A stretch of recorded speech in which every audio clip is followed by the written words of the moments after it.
So Headkrack, man, how are you, bro? Yo, everything is great, bro. You know what I'm saying? Just enjoying what's left of the summer and getting ready to embark on another adventure, man, whatever that may be. And where exactly are you located? I'm based in Atlanta. Okay, okay, okay. Where you guys are based out of? We're in Las Vegas. Yo, y'all in the place to be. For sure, man. So I hear you like boxing. Oh, I love boxing. It's been a part of my life and my DNA my whole entire life. You know what I'm saying? Like I got family members that were in the sport. Like Joe Frazier was a cousin of mine. Uh-huh. And boxing has always been in the crib, you know what I mean? And I just got finished, participating in celebrity boxing, as a lot of people maybe know or don't know. And it was quite the vibe, man. Like I spent 6 months getting ready for a series of opponents and then ended up boxing like a serious opponent. You know what I Okay. mean? And to know I was prepared and put it all in there, man. Like I felt Wait, good so about it. you had like a whole 8-week camp? No, it's longer than 8 weeks. It was like 6 months. Because initially I was supposed to fight in March. Uh-huh. And it was gonna be a different opponent. And what happened was they was like, yeah, like, we need a little bit more time so we can like promote this thing better. Cause it took a little bit of time to get the What paperwork card together. were you on? To about for the thing on June 11th, or initially what card I was supposed to be on, like when I was gonna fight in Initially, March. in March. Initially, I was gonna be on the card that I think Albie Shaw was on that card, and Kimbo Slice Jr. also fought on that card, and there Wait, was wait. I'll be sure out here doing celebrity boxing. he fought the Latin lover, somebody Roche. I can't remember the guy's first name, but yeah, nah. He fought Being in and I'm sorry to cut you off. That's kind of my specialty. But being in Atlanta, do you train with Rick Ross's trainer? Ooh. nah, see what I wanted to do was there's a guy that a lot of people in Atlanta train with, or like a gym that a lot of people work out of. There's a place called Big's Gym. Uh-huh. And initially, I was looking at possibly training there, but I also knew that everybody was training there. So my manager, who's really dope and resourceful, she found this boxing gym that's not too far from where I'm at. And there's a really dope, talented trainer by the name of Pepper. He's trained like Golden Gloves and professional fighters for years. And he was kind of done training people. But when I came in there, he was like, "All right, I'll give it a go," because he saw I had like the fundamentals. Okay. So yeah, he agreed to train me, and then we just went in. But what we thought was gonna be like a 3 month run ended up becoming a 6 month run. So where'd you get the name Headkrack? All right, so there's a dice game called CeeLo. Whenever you roll a 4, 5, 6 in the game of CeeLo, they call that a head crack. And my whole life I've been lucky, got an open mind, but also in the rap space, it sounds aggressive, sounds dangerous. And what I'm saying, like, I grew up in the Bronx, so we used to fight. So, like it's whatever it needs to be for that situation. So it lent itself well to the boxing space. It's done, pretty well in the rap space. And it's a name that people remember, what I'm saying, when you encounter it. So, I don't think there's too many other head cracks on TV, what I'm saying, like Monday through Friday. So it is it's worked out pretty well for me. So this boxing thing has really blown up for you, right? Like a Google of Headkrack and everything is boxing, celebrity box, something that Interesting. has to do with boxing, right? Have you noticed or no? I don't make it a habit of Googling myself, but For if that's sure. the case, then that's kind of dope. And you know, it's something I always wanted to do growing up as a kid.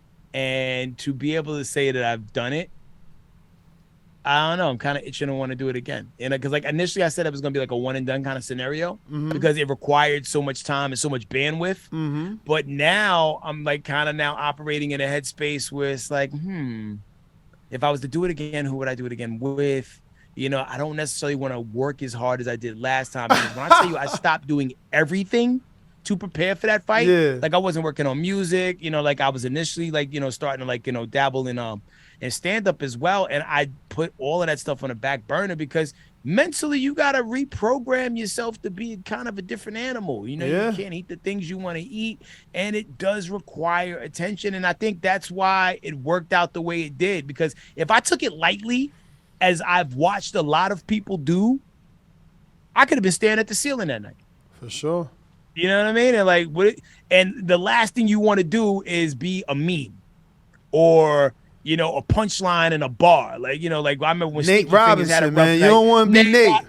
Yo, for facts. And the crazy thing is, like, there's a difference between street fighting and there's a difference between that and boxing. Huge you know what I mean? difference. There's Huge some difference. people who can fight. There's people that can fight, but it takes time to learn how to box.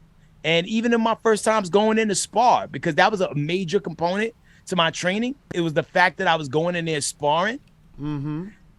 It taught me how to be a boxer because I was going in there fighting. And when you fight, you're fighting with emotion and you're fighting with, not necessarily the best skill and technique, but when you learn how to box, it just puts everything together better. So I'm glad I was able to take those extra 3 months and really learn how to do it the right way. Because I think I would have did okay if I fought in March, but having to June, I got to get a lot more fine-tuned. So who exactly did you fight? I fought Kimbo Slice Jr. Oh. Okay. And if for anybody who knows the tale of the tape, I mean, legendary pedigree right there. His pops, man, the dude was like an internet legend. Mm-hmm. And Kimbo Slice Jr., he also has a pretty, decent MMA record. And he had one fight ahead of our fight in the boxing space. So he's he was no newcomer to the world of combat. And this was your first fight? It was my first fight, yep. Well, my first fight in the ring, sanctioned with rules and stuff like that. So you've had smokers, is what you're trying to tell me, or you've just had street fights? I mean, street fights, but also, too, anybody who boxes will tell you that, them sparring sessions, them shits is pre-fights. I got a question. Yeah. That's my producer, Bo. Are you the Headkrack from Ricky Smiley? Same Headkrack, yes. Bruh, that's crazy. I hadn't heard your voice in, I don't know, it may be like 10 years. It's been a long time, but I didn't realize that you were the same guy. Word up. Where were you listening to the show at before? So I was in Alabama, and every morning on the way to work, I listened to the Ricky Smiley morning show. I used to listen to it from Chicago. I guess it was in the morning, but it's been so long. Yeah, I used to listen to it from Chicago, and that was how I first heard of you. And Ricky Smiley rep Bama big, you know what I'm saying? He go to Magic City Classic and all that, so that's crazy. So you're on... We getting ready to go down there for the Classic in a few, yeah. Yep. So you're on Dish or you're on Dash? No, I'm on a TV show called Dish Nation that comes on Monday through Friday, sometimes Saturday in certain cities. I don't know what time we come on in Vegas, but I know we on there. So it's Dish Nation. I got my syndicated radio show, The Morning Hustle. I also do music. I got solo work. I got a group called the Bodega Brothers, and and then there's this boxing thing. Where's the Morning Hustle air out of?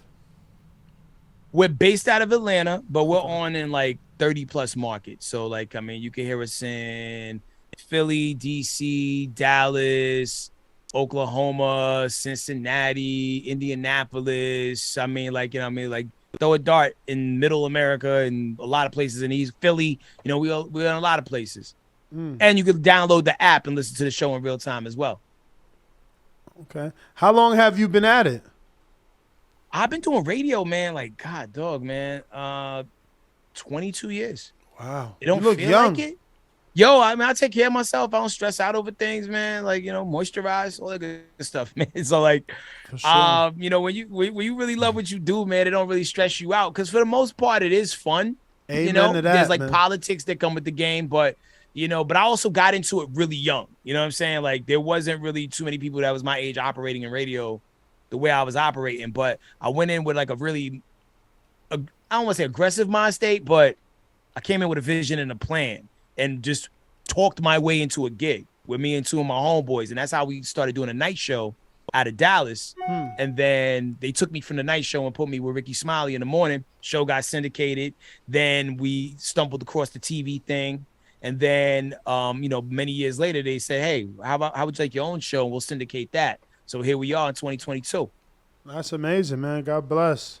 Thank you, brother. Beautiful story. So we got some questions from the people. Brandon Maurice in Cincinnati says, spit some bars, champ. So you a rapper as well? Yep. Yeah, man. I got music streaming right now on Spotify, iTunes. all them places you stealing music from. So if you want to hear a little something, let's see.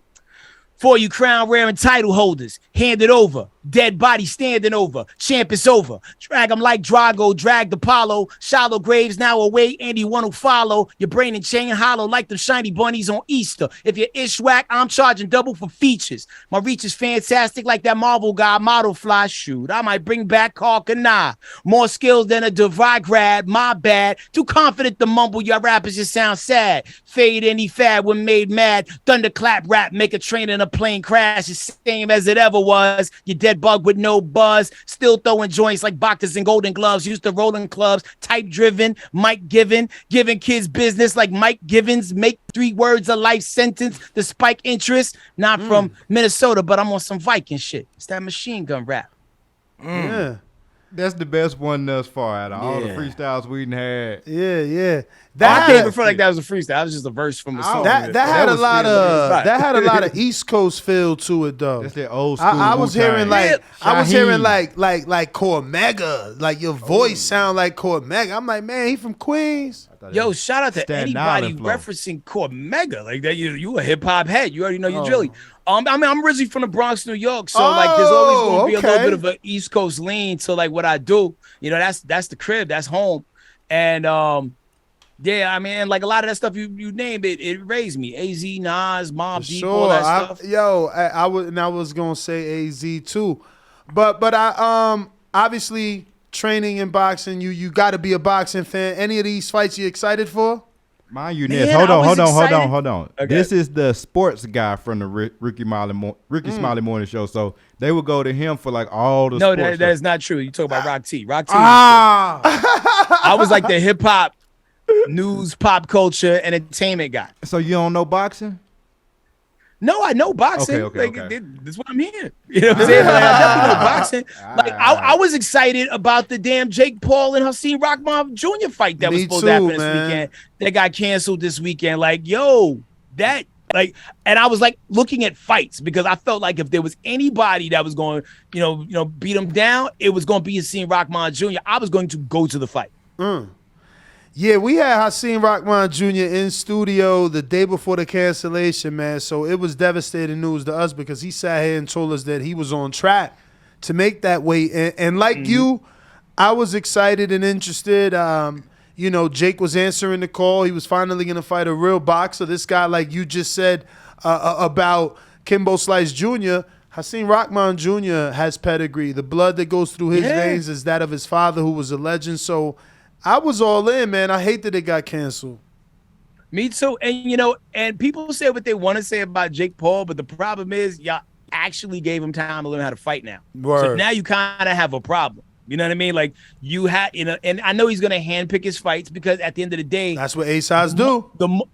The money is in the invincibility. Like if anybody looks at Mayweather's game plan, it's all about not getting hurt and making money at this point in the game, right? And it's the best way to play it. Like, why put yourself in supreme danger when you're kind of in a position where, like, I'm not really a fighter, but I fight well enough to make it look good, and I can make money by, like, talking trash and making people want to pay to see if somebody can, knock me off my block that night. So they're playing a game that I wish more people of color figured out how to play early in the game. I mean, Mayweather showed people the blueprint, and now they're like next generation running with it. But aside from that fight, I hope they can figure out a way to do Gervonta Tank Davis and Ryan Garcia. Gatorade. You said Haterade? Gatorade. Yeah, because he's one of the only boxers or few boxers to be sponsored by Gatorade, and Bo seems to think that that's taking him over the top. But who do you got in the fight? Ryan versus Tank. I'm sure you're familiar with Tank, who's had a few fights there in Atlanta. Yeah. No, I'm definitely Tank. You know what I mean? Like, because he just continuously shows and proves. I mean, I think Ryan Garcia has a lot of dope fights under his belt, but I feel like Tank has really, like, I think he's going up against more aggressive opponents overall, far and large. And, I want to see them fight while the hype is real. and why people really want to see that fight. Because a lot of times in boxing, because of the politics of it, because you're signed on with this promoter and that person signed with that promoter, they stall some of these fights out so long that the boxers don't even be in a prime when it's time to jump in there. Like, I wanted to see Pacquiao and Mayweather back when Pac was hot. You know what I'm saying? Like, when he still, had a lot more gas in the tank. But Mayweather also knew what it was too. A strategist as he is, all right, cool. I could fight him now, or I could wait for him to age out a little bit and get to the point where he can edge him. And that's what he did. And now he has no reason to rematch that guy ever again because I beat him. Well, I got to prove to y'all. For real. I mean, I never thought Pat could beat him. Did you think? Were you one of the? Pat, here's the thing. Mayweather, like, constantly showed improve every time, right? Mm-hmm. But so did Pacquiao. Like, Pacquiao did incredible things in the ring and had amazing heart. Do I think Pacquiao ever had the power to knock Mayweather out? No. But I think it could have been a close fight on points if they both would have fought in their prime. And it's just one of those things where, like, you just got to kind of like throw it on the Fight Night simulator and just see what it would have been, because it's just a woulda, coulda, shoulda, right? Like, what would have happened if 88 Mike would have fought Holyfield? It's just one of those things where the timing didn't time out the way it was supposed to do. Mm-hmm. And we got robbed of a dope fight. For sure. I got Lids Low, Indicator, Georgia, that says, do you got any background in the sweet science? Did you fight outside of anything that you've done for celebrity boxing? I mean, there was, I wrestled in high school. I did a little Jeet Kune Do, post high school. And, I've always would go to boxing gyms or take do little mitt work here and there. But when it was time to fight, that's when I really started taking it serious and started getting in there more frequently. And like I was saying earlier, it's one thing to throw combos at the pads and in the bags, but it was another thing to get in there and do that sparring, because the sparring was fights before the fight. All right. For anybody who sort of fight and felt like the fight went great, dope. But there was days in sparring where I didn't look great. Yeah. And it's a part of the growth process. You got to go in there and get your ass kicked a little bit just to know what it feels like, or to get different looks. And so they had me go in there and fighting different sparring partners of different sizes, skill sets, southpaw, orthodox, and the whole nine. And it showed me a lot of things. One, that, hey, this is serious business. Yes, sir. Two, I could take a punch, but it also taught me I could throw a punch too. Because I wasn't just in there taking and not giving nothing back, but you learn from your mistakes in real time. And the only way you can get better is by always putting yourself in there with people that were better than you. And I got to give all the credit to not only my trainer Pepper, but also my sparring partner. Shout out to my man Moving with Matt. There was a dude that they brought in the last couple of weeks named Quincy, who was I don't know what his future plans are, but that dude could mess around and be champion if he takes it seriously. For sure. He's right now, he's a football coach right now at a high school, but he a young dude. And I felt like I had a radiator thrown at me when he punched me. But I'm giving it back too. But it's just so crazy how they say styles make fights, and every sparring situation was a different experience overall. And so so safe to say I had 9 fights before the real fight, with Kimbo Slice Jr. Which is funny because, that's something that is talked about in boxing, that, you can take a lot of years out of your career from all the sparring wars. But I got Wu Fee that says, Headkrack, what's your top 10 pound for pound active fighters? 10 pound for pound active fighters. You could do 5 if you can't get through 10, because 10 seems like a lot. Yeah. I'm working through it. So, and this is in no particular order. I mean, obviously, Gervonta Davis is doing his thing. Big ups to the Charlo brothers. Tyson Fury is a monster out here. Devin Haney.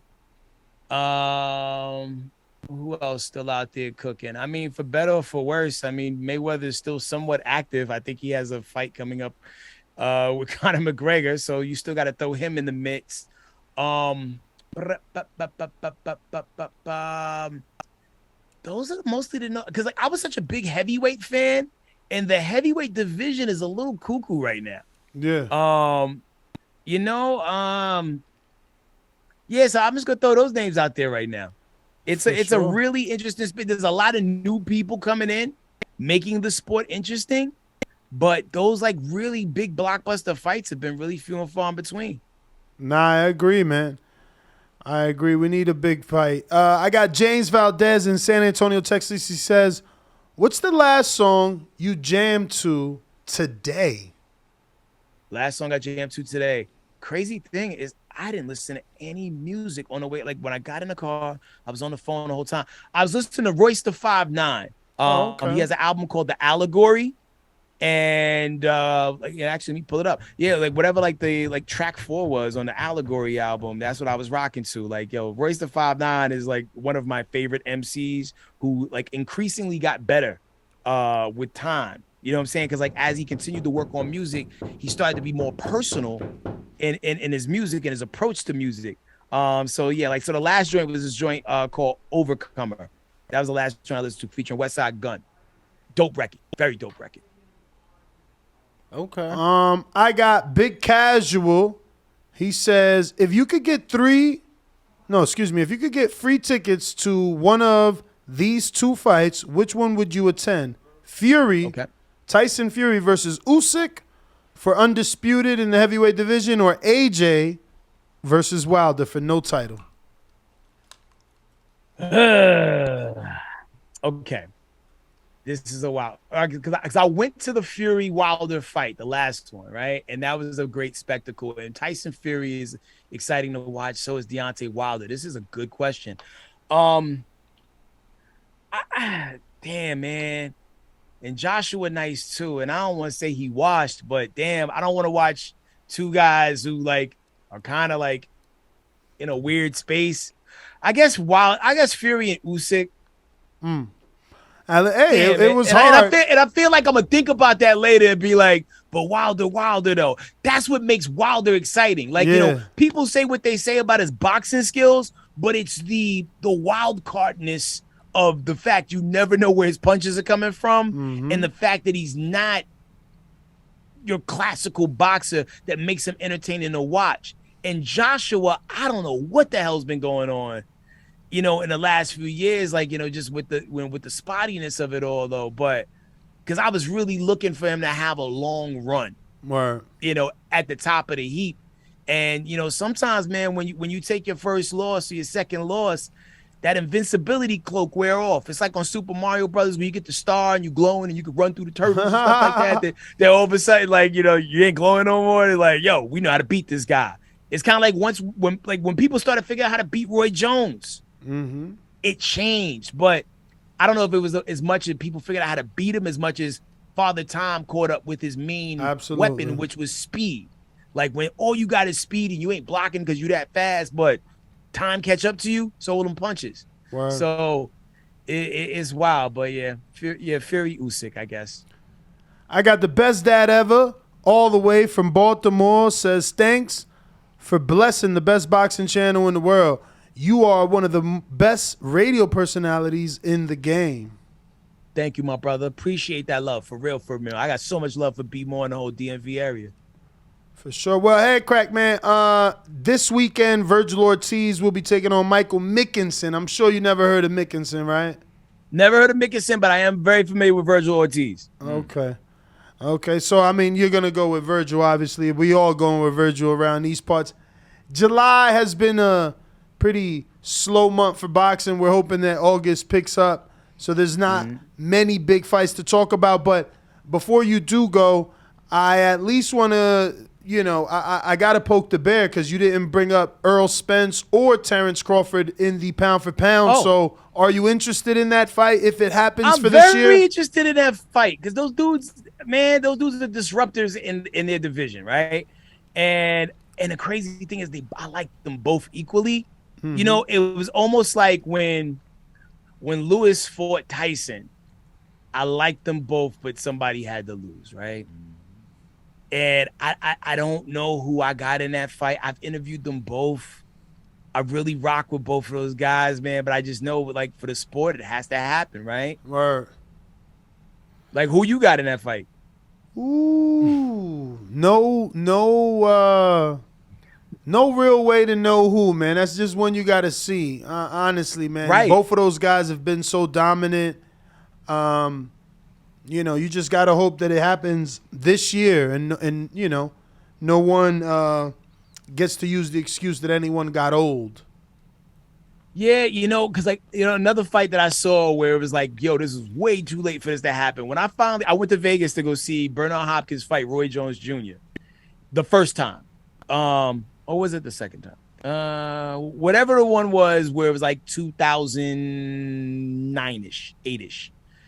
And it was just like they were both older. And you just knew it would have been, they were being very cautious with each other. It was like watching the lightsaber fight between Darth Vader and Obi-Wan Kenobi, but in Star Wars A New Hope and not Obi-Wan Kenobi the series. You know what I mean? Like, they was being very gentle with their punches. Like, man, and you just knew if you saw that same fight 8 to 10 years earlier, it would have been a lot more explosive, man. So we got to get these fights done without the politics, without the BS earlier, while these guys still got some aggression and, you know, durability in them. For sure. Listen, I think that's all the questions. I got one thing. Okay. So, I mean, this is going to be a dumb question to you probably, but I do want to know, so I'm going to ask. You mentioned the radio show got syndicated after you arrived. I mean, like, what was that process? Like, what exactly? Yeah, what's up with that? I don't know what syndicated means when it comes to that with a radio where, show. like, you know, you're on in more than one place. So, you know, like, a show may be based out of Vegas and you hear it in Vegas, but maybe those same people also hear it in LA, San Francisco, and, you know, in other parts of the country. So that's how it was with my show as well. You know, we launched January 6th, 2020. Right before things got weird out there in those streets. Yeah. And, you know, we had a lot of hiccups and things to overcome because, like, you know, we went from being in the studio to having to work from home, but then eventually finding our way back to the studio about a year later. So it's been a really interesting process, and it taught us a lot, and hopefully, like, one day we'll be able to write a book about it, you know, because, you know, like, it's been successful. And we're about to, like, you know, embark on year 3 coming up in this upcoming January. So I'm excited about it, man. I'm looking forward to branching out into more territories. I want to get out on the West Coast too, and really make it bang, man, so more people can hear the brand. Understood. I wanted to ask, would Hot 97 or 105 be the pinnacle for you in your space, or being, you know, in your position in the state that you were raised in, so to speak, or live in, is the pinnacle for you? You know, I think for people doing radio, New York is always the top of the mountain where you want to be. New York or LA, right? You definitely always want to be heard there because it has, like, the biggest population. But the cool thing is, where I lack being on the radio there, you know, I'm on Dish Nation there, which I know is different because it's a 30-minute show versus a 4-hour radio show. But yeah, ideally, I would love to be on in New York, you know, but sure. Like, having a radio show in New York is like being a Supreme Court judge. You either have to get, like, you know, fired, murdered, or age out. And, you know what I'm saying? Like, you know, Breakfast Club is having a hell of a run out there in New York. Yeah. You know, Ebro in the morning, they having a hell of a run out there on Hot 97 as well. But if the opportunity did present itself because they wanted to, like, you know, change the furniture around, I would be on in New York in a heartbeat. I would love it.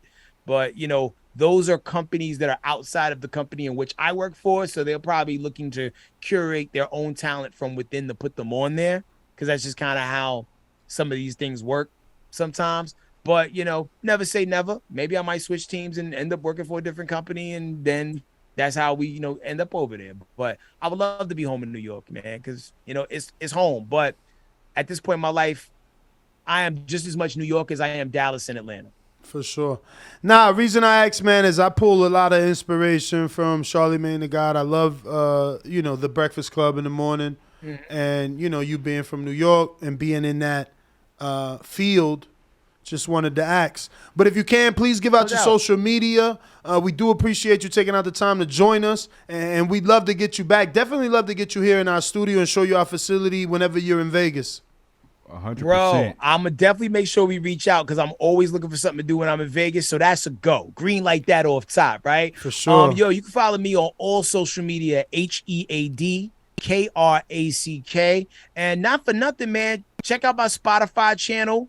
Not only do I have music, I also have like podcast stuff because I be doing things in the psychedelic medicine space as well. Like going on ayahuasca retreats and whatnot. What? I'm actually getting ready to go on one next weekend. Yeah. What? Where you going? I'm to Brazil? It's gonna be in North Carolina. Oh, wow. I can't say the they exact do- location. I didn't even know they doing it in America. I thought you had to go to Brazil. Yeah, that's a myth. Okay. But there's some loopholes that allow you to do these things in the States, but you kind of just got to be in the. Do you record it? it? It's not. Huh? Do you record it?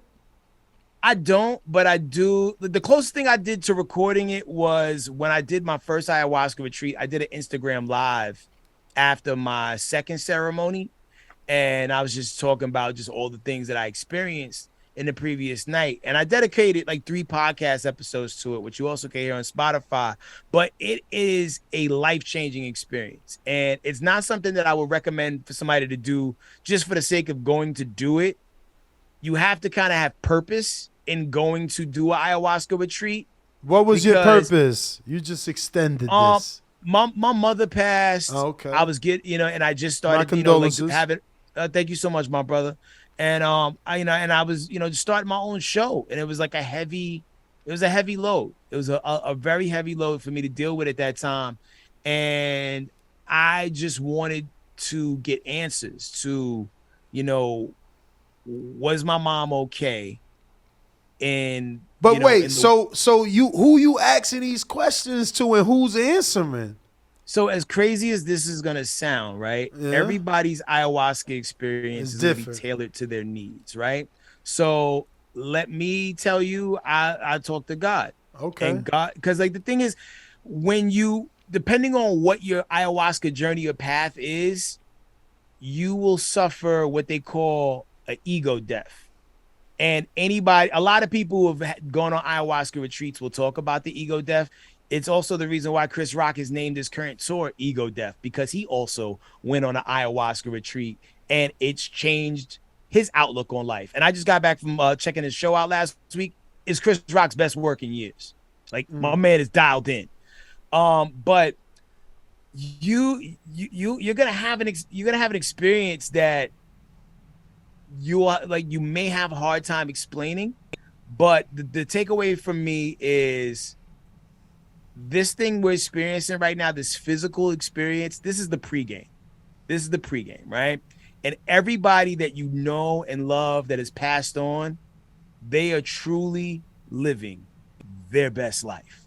We're the ones here suffering. I could say that with 100% of my whole heart, without a shadow of a doubt. We truly are the ones here suffering.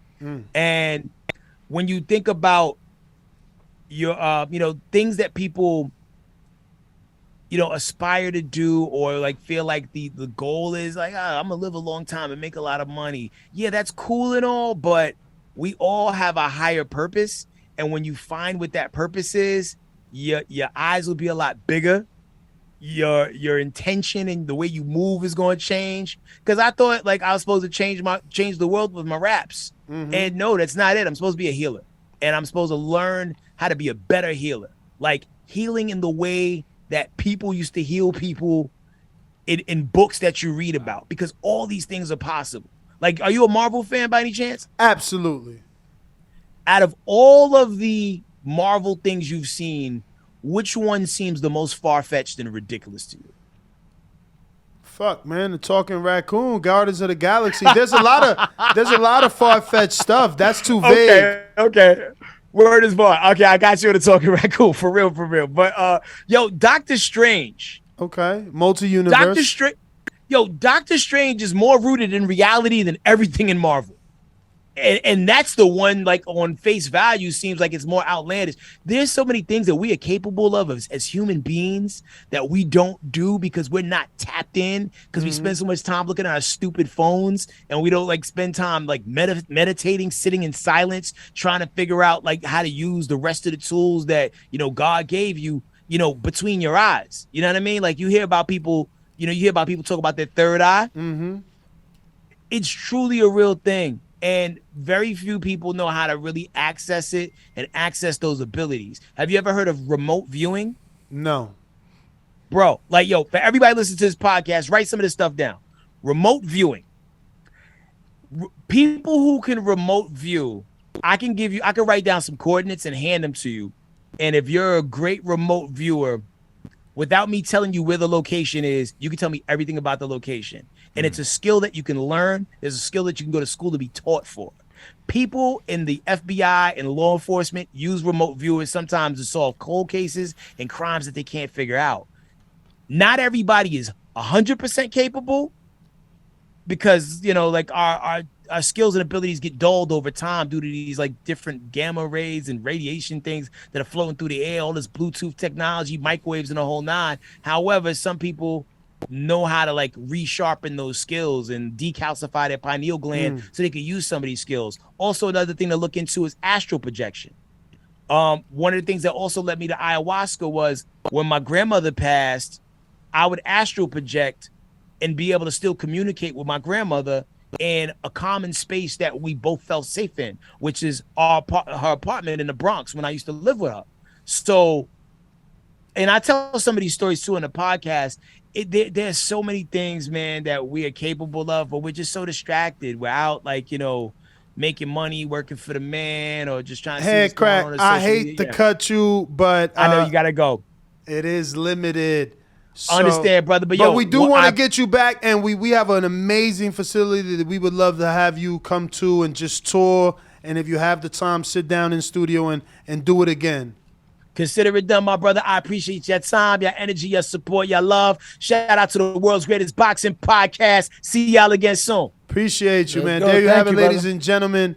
DJ Headkrack in the building. YouTube family, don't forget to hit that like button. Subscribe to the YouTube channel. Help us get to that 1 million subscribers. We're on the road to 1 million. And obviously, we have other great content on our Patreon channel. So since this video is over, head on over to our Patreon and check out all the exclusive content, or right here on our YouTube members.